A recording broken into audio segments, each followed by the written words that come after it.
Hi there, it's Susan from SG Development Solutions. Well, welcome back, and I'd like to take the next few minutes just to share some more insights into your brain and how you can make your brain work for you. Now, I hope you've enjoyed the videos that I have already posted on my YouTube channel, and if this is your first video that you're watching, then welcome, and please take some time after you've watched this one to browse around and see the other videos that I've posted. There could be something that you find even more valuable than what you'll find in this video. And those of you that are watching them regularly, please get in contact, whether it's just leaving a comment or getting in contact with me to tell me more about the kind of things you'd like to know more about in terms of your brain and neuroscience and how understanding your brain can help you with your own personal and professional development. So, in this short video, what I'd like to do is to share some of the things that I've been learning about why rewards are so important to us. So, to understand the neuroscience behind rewards. So, what do you think is the difference between receiving a reward that you expect and receiving a reward that you don't expect? Well, the neuroscience answer is it depends, it influences the size of the dopamine hit that you get. Now, dopamine is a neurotransmitter that's produced in your brain, and it's concerned with motor control, motivation, arousal and reward. And so, as well as being an important chemical in terms of movement and action, it also produces a really intense emotional feeling, a bit like a drug-induced high. And interestingly, some drugs like cocaine and amphetamines actually influence the production of dopamine in your brain. Now, you probably are aware that rewards are very motivational. So to motivate yourself, setting rewards can help you with that. To influence the behaviour change of others, reward can also help. So setting goals and providing rewards for achieving those goals is a great way to induce that natural dopamine hit that you get. And so whether it's a work-related goal or a target you set yourself out of work, like I don't know, taking more exercise, eating more healthily, going to bed earlier. Giving yourself a reward is actually a great way to create a positive feeling that you then associate with that activity, and it motivates you to do it more often. And the more often you do it, as we already know from a previous video, the more likely you are to create a habit. And here's what we found out about dopamine, that actually some studies have shown that it's not the reward necessarily that produces the dopamine, it could actually be the activity itself. So it's almost like the activity that you associate with the reward becomes a cue for the reward, and that in itself can produce the dopamine. So a great way to use habits to your advantage. Now, have you ever wondered why games like Candy Crush and Call of Duty have become so addictive to people?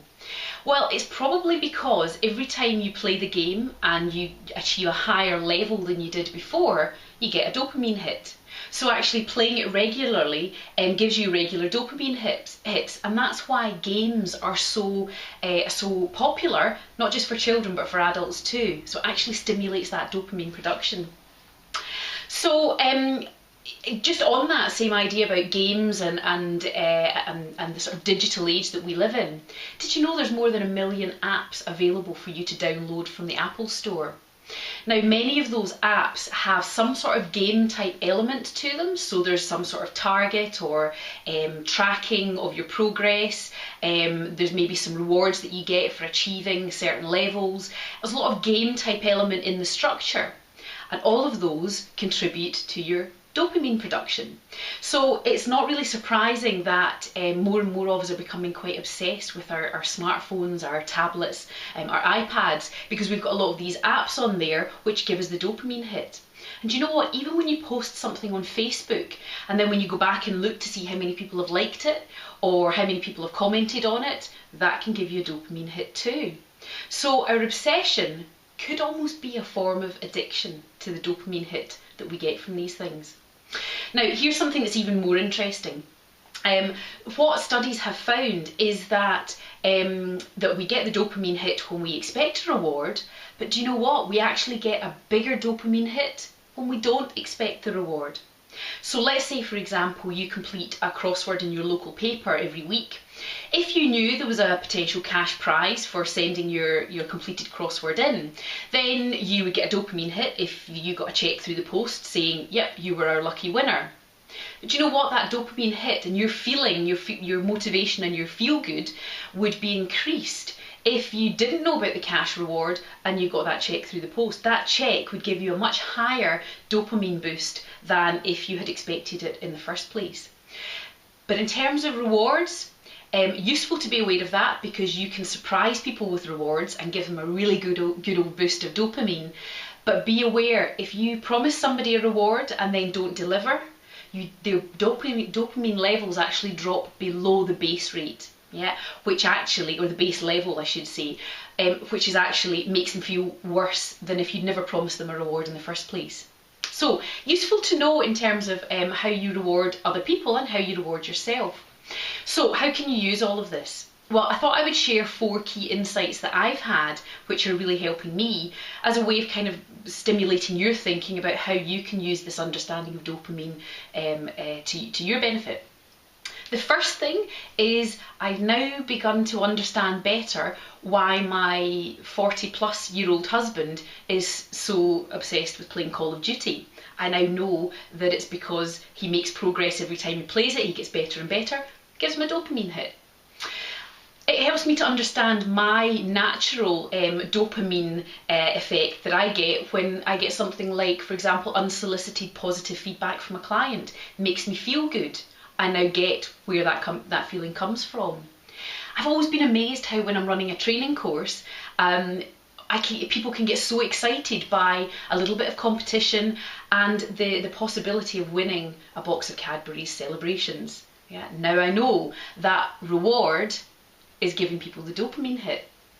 And what it also means is, from my own personal motivation point of view, if I'm struggling to feel motivated about something or to do something, I now understand that if I can get the rewards in the right way, if I can set myself the right kind of rewards, or encourage other people to give me rewards in terms of recognition, then that's going to give me the motivation through the dopamine hit to actually complete what it is I need to complete. So those are just some of the ideas or some of the ways that I'm finding I'm using this new insight. So hopefully that's prompted some thinking about how you can use this. So perhaps it's in terms of how you give feedback to people, how you surprise people with rewards. And remember, rewards can just be about recognition and praise. It doesn't have to be a gift or something financial. Thinking about your own motivation, thinking about what gives you that natural positive feeling and how you can use that to help yourself stay more motivated more often. So lots of things to think about, I'm sure.